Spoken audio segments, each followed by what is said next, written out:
இப்போ நான் மஞ்சள் பட்டாணி வச்சு ஒரு சுண்டல் செய்ய போகிறேன். நான் ஈவினிங் ஸ்நாக்ஸாக செய்கிறேன்.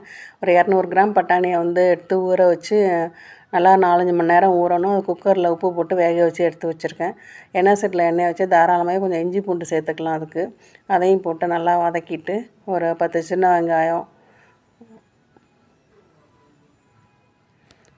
நல்லா ஒரு கை புதினா,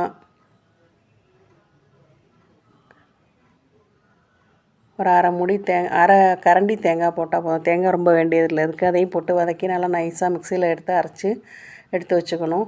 அப்புறம் எண்ணெய் சட்டியில் திரும்பி கொஞ்சம் எண்ணெயை ஊற்றி இந்த பட்டை, கிராம்பு, பிரிஞ்சி இலை இதெல்லாம் போட்டு இந்த வெங்காயத்தை இதுமாரி பெருசு பெருசாக கட் பண்ணி வச்சுருக்கேன். அதையும் போட்டு நல்லா வதக்கிக்கலாம். ரொம்ப வதக்க வேண்டியதில்லை, கொஞ்சம் லைட்டாக வதக்குனா போதும்.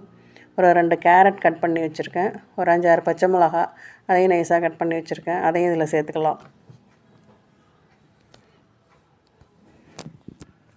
இந்த பெருசு பெருசாக இருக்கிறப்ப இந்த வெங்காயம், கேரட்லாம் பட்டாணியோடு சேர்த்து சாப்பிட்றப்ப நல்லாயிருக்கும். அது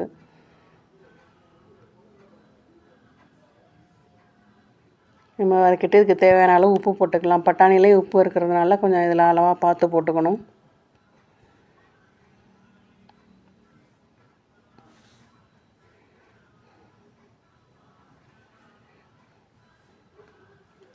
போட்டு 1 ஸ்பூன் மிளகாத்தூள், 1 ஸ்பூன் மல்லித்தூள், மஞ்சத்தூள் 1/2 ஸ்பூனு,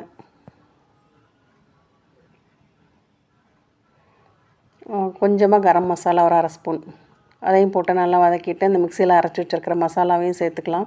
அதையும் போட்டு நல்லா கிண்டிட்டு வேக வச்ச பட்டாணி அதில் சேர்த்துக்கணும். நல்லா ஒரு கரண்டி போல் பட்டாணியை முழுசாகவே எடுத்து வச்சுக்கலாம். அதை மிக்சியில் போட்டு நல்லா நைஸாக அரைச்சி இதில் சேர்த்துக்கணும். இந்த அளவுக்கு பட்டாணி எடுத்தால் போதும். அதை மிக்சியில் அரைச்சி இதுமாரி சேர்த்துடணும். அதில்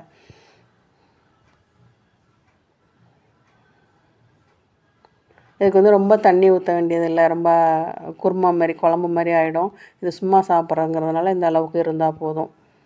இது இந்த ஸ்கூல் விட்டு வர்ற பிள்ளைங்களுக்கெல்லாம் சாயங்கால நேரத்தில் கொடுத்தாக்கா ரொம்பவே நல்லது உடம்புக்கு. நல்லா பச்சை வாடை போகிற வரைக்கும் கொதிச்சோடனே பச்சை கொத்தமல்லியை போட்டு நிறுத்திட வேண்டியதுதான். இது இட்லி, தோசை, சப்பாத்தி கூட வச்சும் சாப்பிட்லாம். ரொம்பவே டேஸ்ட்டாக இருக்கும். இந்த வீடியோ பிடிச்சவங்க லைக் பண்ணுங்கள், ஷேர் பண்ணுங்கள், சப்ஸ்கிரைப் பண்ணுங்கள்.